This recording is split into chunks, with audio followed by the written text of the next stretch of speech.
Okay na. Hindi siya gumagalaw-galaw. Nabutasan ng pork. Ay na ano. Yung pinagkakabitan ng pork na tornilyo. Na loose thread. Kaya sumasama sa ano. Ayan. Okay na to ngayon. Oh. Adjust na lang to.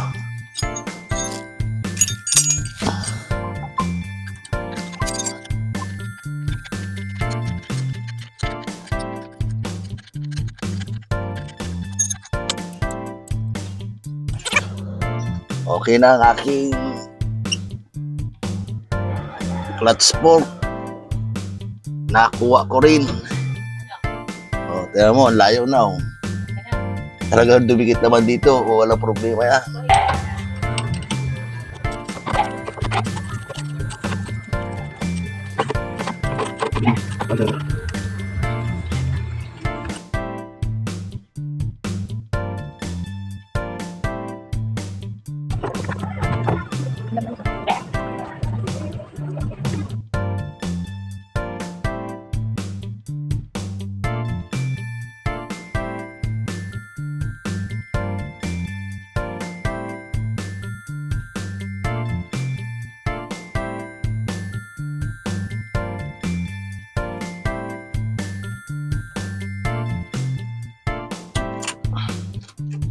Ayan mga idol.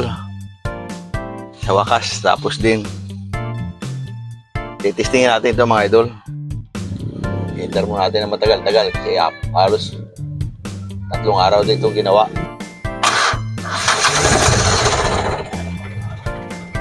Andar na mga lodi. Wow! Wabi ang pasok mga idol.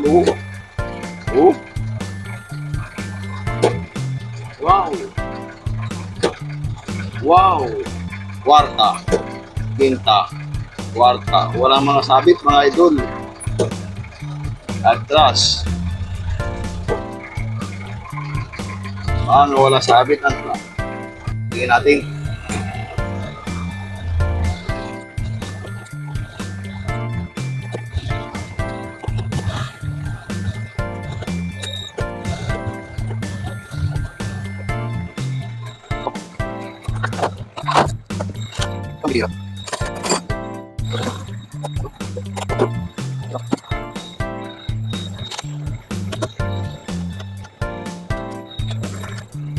Ayan mga idols.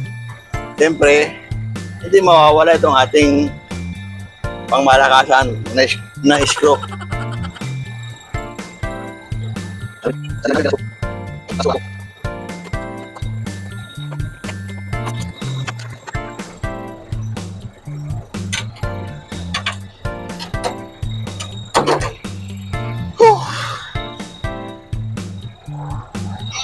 So mga idol ngayon, okay na.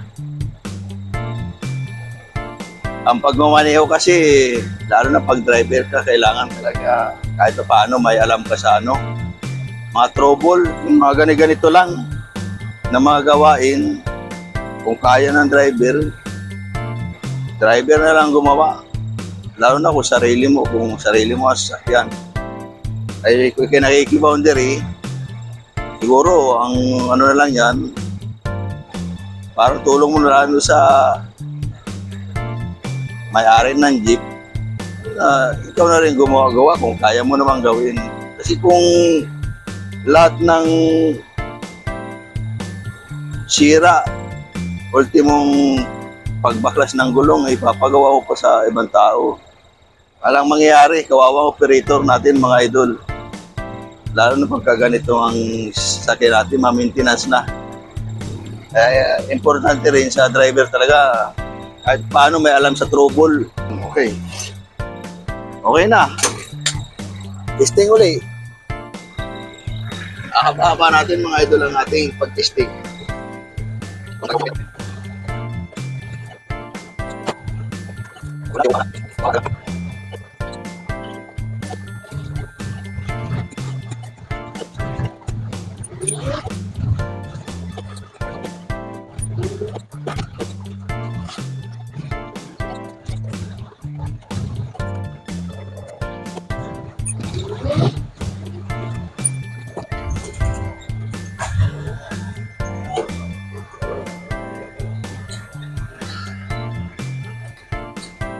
Okay.